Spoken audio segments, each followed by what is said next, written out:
안녕, 초적입니다. 60강입니다.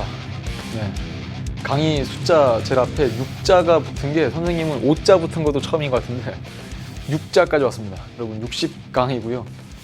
일단 다음 강 61강까지 해야 내용 정리가 다 끝이 날 거고, 그리고 나면 62강에 또 꼬꼬무가 기다리고 있습니다.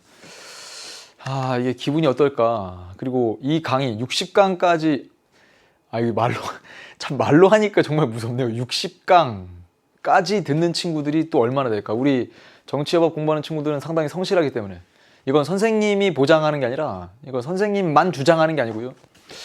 아마 이걸 통계가 나올까는 모르겠는데 다른 과목에 비교해서 정치여법 우리 제자들은 60강이 뭐예요? 64강까지 충분히 완강하지 않을까. 그래서 비율적으로도 시작했던 그 친구들 중에 끝까지 듣는 친구들까지 하면 가장 많지 않을까라고 기대도 해보고 거기에 대한 확신이 있는데, 참 감회가 새롭습니다. 60강 시작을 여는 글.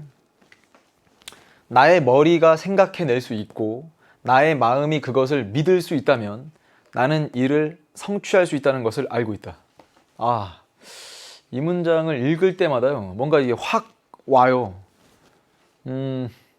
생각을 해요. 우리가 생각을 합니다. 그거는 여러분이 뭐 어떤 생각을 할까요? 그것도 참 궁금하긴 한데, 미래에 대한 꿈도 꾸고요. 좋아하는 것에 대한 생각도 하죠. 배가 고플 때는 먹고 싶은 음식을 생각할 때도 있습니다. 또는 뭐 부모님과 약간 떨어져 있을 때, 혹은 뭐 어디 여행 갔다 부모님 생각도 나고요. 친구들 생각도 나고, 선생님 생각도 납니까? 선생님 생각도 났으면 좋겠는데. 나의 마음이 그것을 믿을 수 있다면, 만약에 이걸 꿈이라고 해봅시다. 그걸 믿을 수 있다면 나는 이를 성취할 수 있다. 내가 이걸 이룰 수 있다는 것을 알고 있다. 완강까지 얼마 안 남았다는 게 뭐 그렇게 중요한 얘기냐? 선생님은 상당히 중요하죠. 선생님에게는 왜 완강이 중요할까? 어차피 해야 될 강의를 끝내니까? 라기보다는 이런 거예요. 내가 이걸 처음에 64강 이걸 언제 완강할 수 있을까라는 생각을 했는데 그게 꿈이 현실이 되면 그 뒤에는 무엇이든 할 수 있다는 자신감이 분명 따라올 겁니다. 선생님은 벌써부터 가슴이 벅차오르거든요. 64강 완강할 때 내가 64강도 완강했는데 다음에는 뭐 예를 들어 40강이다. 그러면 그럼 뭐 충분히 뭐 금방 할 수 있겠는데 라는 생각이 들지 않겠습니까? 이게 운동할 때 뭐 예를 들어 뭐 선생님은 운동 잘 못해서 그런데 아령을 들어요. 뭐 한 20kg짜리를 든다고 칩시다. 엄청 무겁죠. 근데 20kg짜리 들고 몇 번 하게 되면 다음에 10kg짜리, 처음에는 10kg짜리도 어렵거든요. 그건 금방 할 수 있다는 생각이 드는 것과 비슷하지 않을까라는 생각을 해보면서 이번 강의 주인공입니다. 주인공. 국가들끼리 연합해 있습니다. 그래서 국제연합, UN이죠. UN. 근데 뭐 UN인데 왜 이걸 준비하셨습니까? UN의 상징인데 이게 지구 같은 느낌이죠, 여러분. 근데 여기에 뭔가 이파리가 있어요. 이파리가 뭔가 찾아보니까 올리브입니다. 올리브. 선생님, 올리브는 요리할 때나 쓰는 거 아닌가요? 올리브? 올리브는 낙엽이 없습니다. 들어보셨습니까? 올리브 낙엽길을 걸으며. 이게 말이 안 돼요. 왜냐하면 올리브는 상록수이기 때문에. 항상 푸르죠, 올리브. 상록수? 그렇죠, 상록수. 두 번째, 올리브가 상징하는 게 평화라고 합니다. 그러니까 이건가? 전 지구가 이렇게 평화롭게 국가들끼리 협력하고 세계 평화가 유지되는 모습. 그래서 과거에 우리 대한민국이 해외에 파병을 몇 번 했는데요. 그때 파병한 부대 이름이 상록수 부대기도 했고, 뭐 그 다음에 또 상록수, 그 올리브가 상징하는 게 상록수이기도 하고, 그 다음에 아랍어로는 이거를 자이툰이라고 부른대요 또. 그래서 자이툰 부대도 있었는데 다 평화를 상징하는 그런 뜻이었구나 라는 생각까지 딱 머무르는 순간 이게 좀 다른 의미로 다가오더라고요. 그래서 여러분도 혹시라도 집에서 계란 후라이 해 먹을 때 올리브유를 쓸 때는 평화를 상징하는 거구나. 올리브 기름 자체가 평화는 아니지만 그런 생각도 해가면서 여기에 대한 의미를 왜 우리가 부여해 볼까. 이게 바로 1945년에 UN이 만들어진 이유이자 아까 선생님 분명 말씀드렸죠. 세계 평화 유지와 그리고 국가 간의 협력 증진. 이게 바로 유엔의 모습입니다. 유엔을 포함한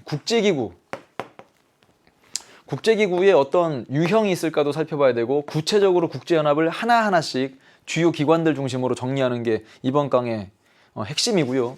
문제풀이까지 쭉 진행할 건데 여러분 교재로는 164페이지를 참고하시면 되고, 우선 필기를 몇 개 할게요. 첫 번째가 국제기구를 나누는 게 있어요. 유형.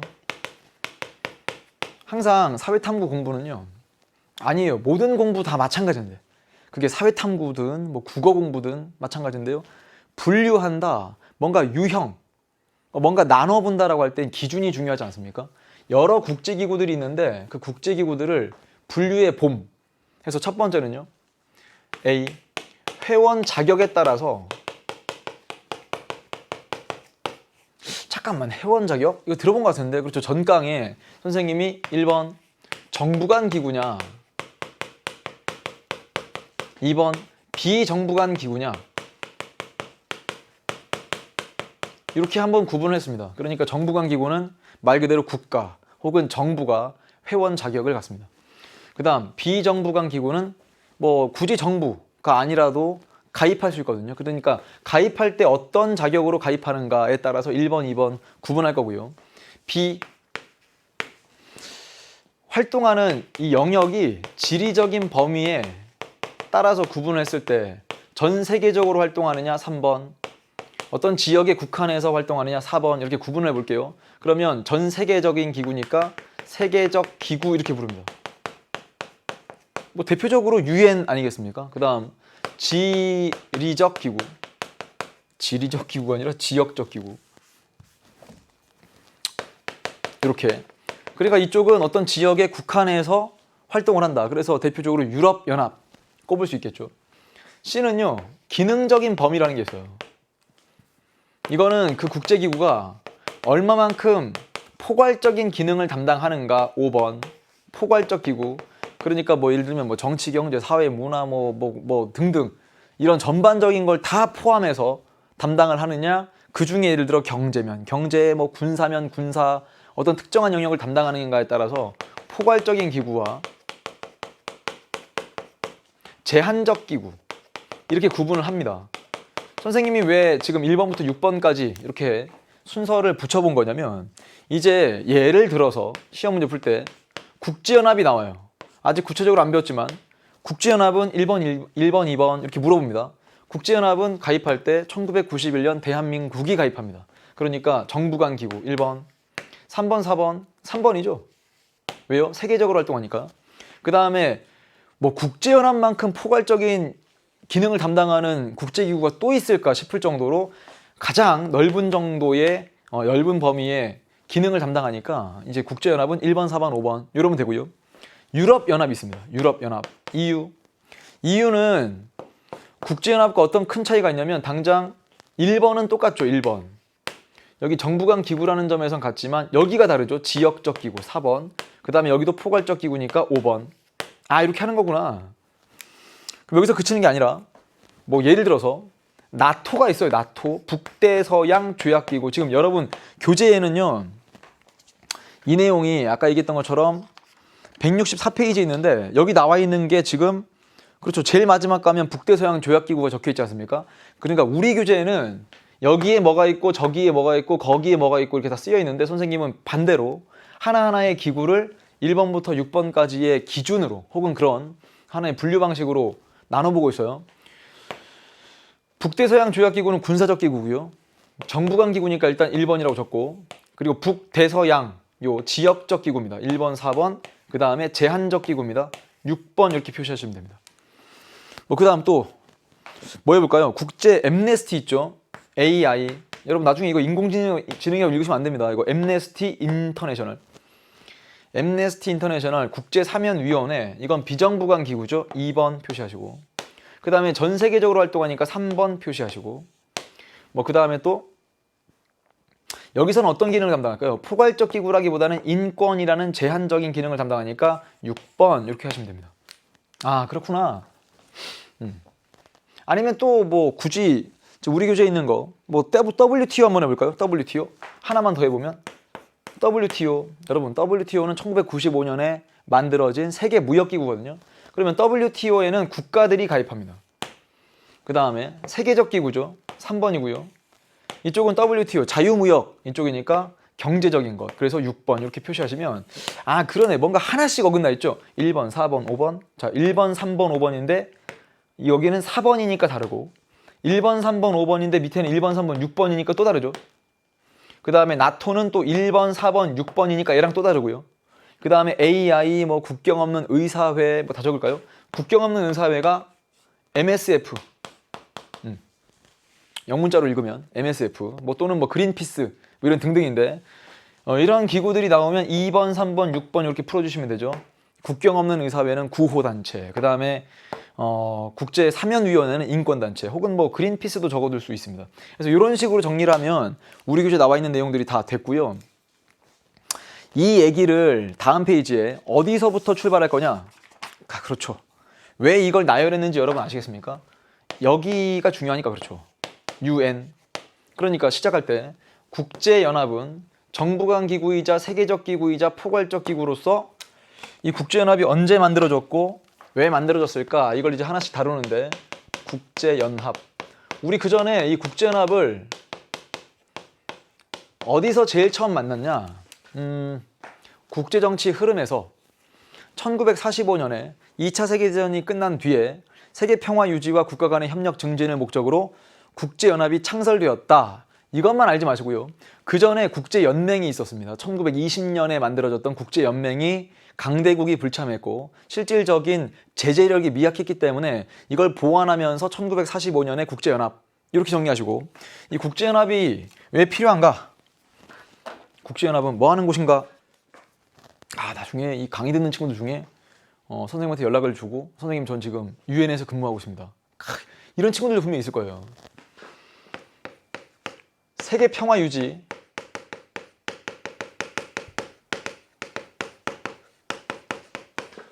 국가 간의 협력 증진. 그래서 원래는 기본적으로 국제연합은 그 자체가 좀 자유주의적 관점에 따라 만들어진 모습입니다. 여기 나와 있는 이 국제연합이 추구하는 가치들을 보니까 오랜만에 해보세요. 자유주의적 관점이 뭐였습니까? 인간이 이성적이다. 그런 인간들로 구성된 국가도 이성적일 것이고 평화를 지향할 것이고 이 국제사회는 뭐 국제법과 각종 국제기구와 세계 여론에 따라서 각 국가들이 서로 협력하고 공존하고 상호 의존적으로 나아갈 것이다. 그래서 이제 국제법이라든지 어떤 보편적인 국제 어떤 원리들을 통해서 국가들이 잘 어울려 지낼 수 있다는 그런 믿음, 그것에 따라서 1945년에 창설된다라고 이야기했습니다. 1945년 만들어졌다, 창설. 자, 이런 국제연합의 기구를 하나씩 살펴볼 건데요. 여기서 아주 잘 하셔야 돼요. UN의 주요 기구들이 사실상 이게 많아 보이지만 시험 문제 낼 만한 건 빅3 중심으로 딱 정해져 있거든요. 빅3. 첫 번째, UN 총회가 있어요. 그냥 A라고 할게요. 총회. 전부 다 아셔야 돼요. 선생님이 중요하다고 하는 것들은 다 알아야 되고 그 다음에 시험 문제 어떻게 출제되는지까지 하나하나씩 다 살펴볼 건데요. UN 총회는 모든 회원국들로 구성되어 있습니다. 그렇죠. 그러니까 회원국이라고 쓰니까 여기 나와 있는 거 1번 정부 간 기구죠. 회원국, 그러니까 나라 단위로 가입하는 것이다 생각하시고 이 유엔 총회는요 모든 회원국들로 구성되어 있는 형식적이란 말도 일단 좀 드러내놓고요. 형식적인 최고 의결 기관이다 이렇게 표현합니다. 최고 의결 기관 이렇게만 쓸 때도 있지만 앞에 형식적이라는 건 왜 붙인 거냐면 이게 실질적인 힘은 어디서 갖는다고 분석하느냐, 뒤에 나오는 안전보장이사회가 있어요. 많이 들어보기도 했을 겁니다. 안전보장이사회, 우리가 줄여서 안보리 이렇게도 쓰지요. 안전보장이사회. 여기서 실질적인 결정권을 많이 갖고 있다 보니까 이제 총회는 좀 형식적인 의결기관 아닌가라고 이야기를 합니다. 결국 여기서 무언가 의결되기 위해서는 국회가 갖는 것처럼 정족수라는 게 있을 거예요. 의결 정족수. 즉 회원국들의 어느 정도 찬성해야 이게 통과가 되는 거냐. 근데 여기선 정족수라는 것 자체를 뭐 아주 단순하게 외우는 것보다는 여기서의 표결 방식을 반드시 아셔야 됩니다. 표결 방식. 표결 방식은 한 나라한테 일국 한 표를 주고요. 그 다음 영토가 넓든 좁든 인구가 많든 적든 뭐 힘이 세든 뭐 힘은 뭐 군사력이나 경제력으로 측정하니까 힘이 세든 뭐 그렇지 않든 역사가 오래되었든 신생 독립국이든 상관없이 한 나라한테 한 표를 주고 그 한 표의 가치에 등가성, 표의 등가성을 인정하고 있습니다. 그러니까 강대국이든 약소국이든 간에 한 나라가 한 표를 가지면 그 표의 가치는 동일하다. 이런 원칙에 따라서 표결을 하거든요. 그러면 여러분들은 이 표결 방식을 분석해서 뭐라고 적어놔야 되느냐? 이 자체가 자유주의적 관점과 맥을 함께 하는구나. 요렇게. 이런 공부가 상당히 의미가 있을 겁니다. 그래서 아마 여러분이 그 자유주의와 현실주의 정리할 때 선생님이 예를 들면 현실주의 이래놓고 나서 뒤에 가면 냉전 체제에서 또 배울 건데 미리 한번 적어볼까 하면서 북대서양 조약기구와 바르샤바 조약기구의 그 군사 동맹, 세력 균형 이걸 사례로 들었습니다. 그리고 자유주의 그러면 국제연합이라는 이 기구가 갖고 있는 평화 유지 기능이 있어요. 뭐 그걸 자유주의적 관점이라고 해석하기도 하고 그 다음에 유엔 총회에서 표결 방식이 있는데 그 표결 방식 한 나라한테 한 표를 주고 한 표의 가치를 모두 동일하게 인정하는 것 이걸 자유주의적 관점으로 분석을 한다까지 하면 일단 총회가 됐는데요. 우리 교재 한번 읽어볼게요. 모든 회원국이 참여하는 최고 의결 기관 앞에는 형식적이란 말 좀 붙여두시고 국제평화에 관한 권고 그리고 안전보장이사회 비상임 이사국을 선출 새로운 가입국의 승인 등등을 여기서 담당하는데요. 거기 나와 있는 것처럼 일국 일표의 원칙, 표의 등가성, 자유주의적 관점까지 추가로 적어두시면 좋겠습니다. 자, 두 번째, 안전보장이사회. 여기는 또 이사국이란 말을 쓰겠죠. 왜냐하면 모든 회원국이 다 이사국이 되는 게 아니기 때문에 여기에 이사국은요. 총 15개 이사국이 있습니다. 그 중에 5개는요. 상임이사국이에요. 이렇게 적으시고 그럼 나머지 10개가 비상임이사국인데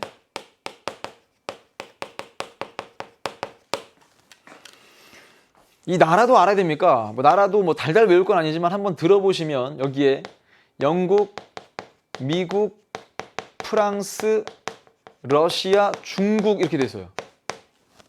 그럼 나머지 10개 비상임 이사국은 누구인가요? 이거는 2년의 임기를 통해서 주기적으로 계속 교체가 되기 때문에 10개 비상임 이사국을 암기하는 건 중요하지 않고요. 뭐가 중요하냐?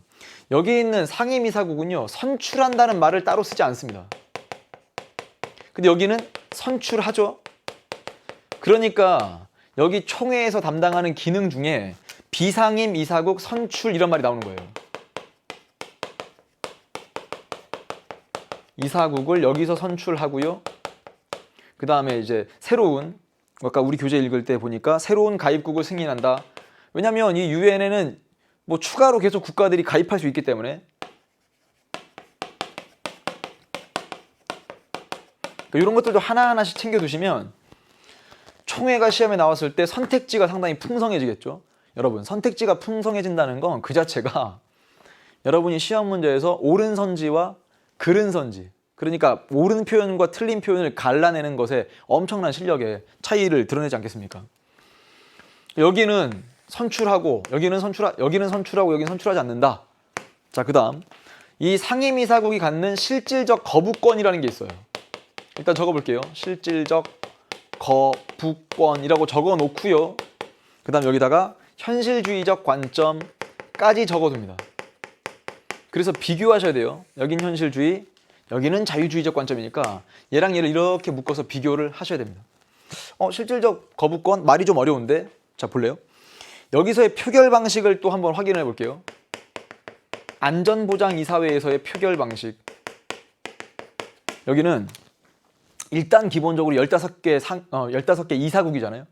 여러분 잘 보셔야 돼요. 이사국이 몇 개야? 그러면 15개고요. 그 중에 상임이사국이 몇 개야? 그러면 5개입니다. 이 숫자 가지고도 가끔씩 헷갈릴 수 있으니까 정리 잘하고, 표결 방식은 만장일치 제도가 아닙니다. 그러니까 문제 풀 때 안전보장이사회에서 무언가 결의하거나 뭔가 결정될 때 만장일치제를 채택하고 있다. 틀렸습니다. 만장일치가 아니라 기본적으로 5분의 3입니다. 그러니까 15 곱하기 5분의 3, 9개국 이상이 찬성해야 되거든요. 그런데 이제 중요한 걸 정할 때 결국 안전보장이사회가 뭐 하는 곳이냐면 국제 평화에 대한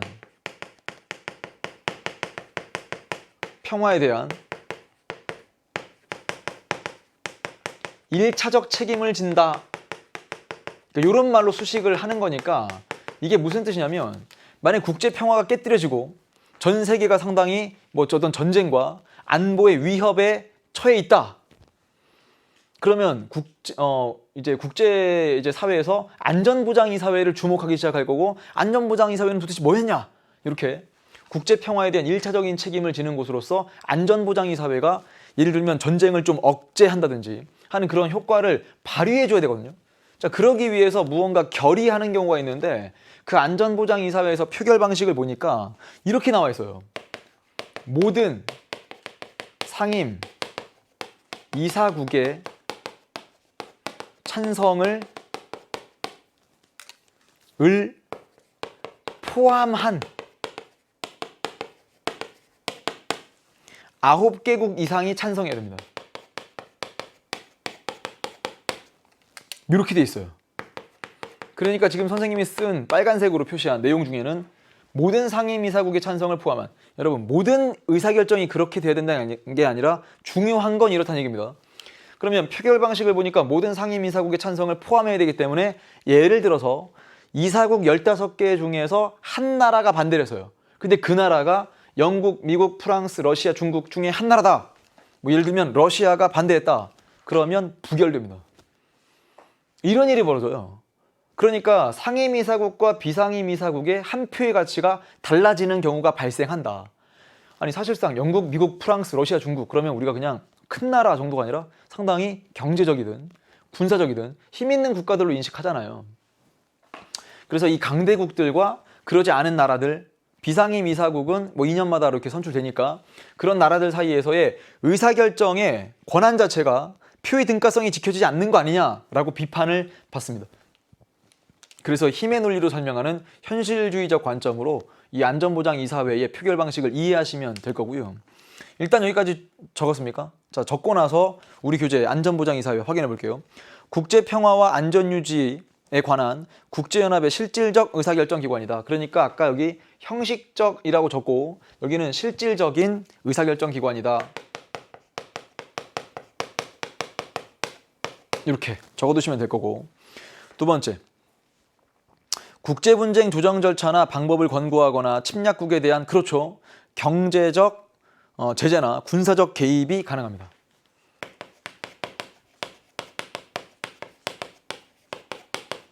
아니 이미 침략했다는 말은 세계의 이 질서, 평화를 깨뜨릴 만한 위험이 충분하다라고 얘기할 수 있죠. 여기에 경제적 그리고 군사적으로 개입할 수 있습니다. 그렇죠. 군사적 개입을 먼저 고려하진 않을 거고요. 경제적 제재를 먼저 고려하고, 그래도 안 되면 군사적 개입을 통해서 평화유지군을 보내자라고 하면 그때 결의를 하게 될 때 각 국가들이 십시일반 평화유지군, 우리도 그렇게 보냈지 않습니까? 그래서 경제적이고 군사적인 개입이 가능하기 때문에 혹시라도 시험 문제에 안전보장이사회는 경제적인 제재만 할 뿐 군사적 제재는 할 수 없다 이렇게 쓰면 틀린 선지로 정리하시면 될 거고, 구성 보시면 5개 상임이사국, 영국, 미국, 프랑스, 러시아, 중국, 그리고 10개 비상임이사국이 있다. 그 다음 여기까지 적어두셔야 돼요. 선출하느냐 하지 않느냐까지 적어두시고요. 세 번째,